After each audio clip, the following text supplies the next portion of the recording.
Leader of the opposition Kamla Persad-Bissessar is criticizing the government's slow response to the growing flood emergency in several areas of Trinidad and Tobago. In a statement, Mrs. Persad-Bissessar said communities have been cut off due to the rising floodwaters and many families are marooned in their homes. She said the Rowley-led government and its agencies have been silent on what actions would be taken to assist the victims of this latest disaster.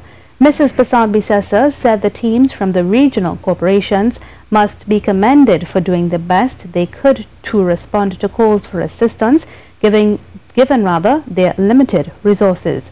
She said, however, it is clear that this government does not have a plan for a national disaster such as this, which came about after just a few hours of heavy rainfall.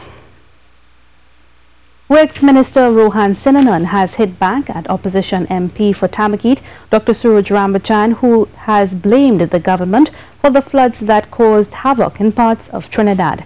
Mr. Sinanan has the support of residents who say it's a natural disaster. Wason has more.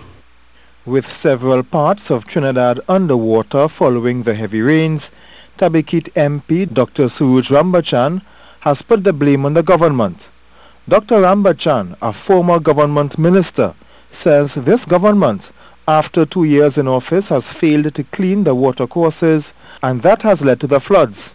He claims, however, were bluntly shut down by Minister of Works Rohan Sinanan, who spoke to media in Manuel Congo, one of the flood-hit areas in East Trinidad.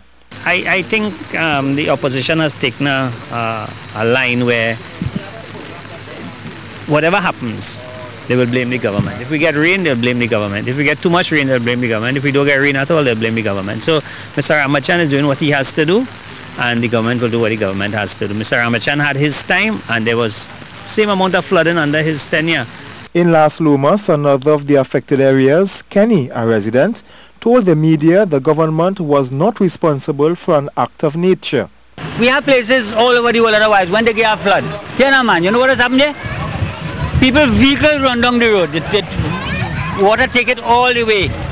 They have nothing. We still have stuff. We have a lot of stuff. But we just need to lift this and lift that and have things going good. We can't blame anybody for this. Don't blame God. God has nothing to do with this. This is a natural disaster and we just need to cope with it, help one another and go on. At the Manuel Congo Road Bridge, where the water rose above and covered part of the bridge, a refrigerator was among the debris. Wason, C News.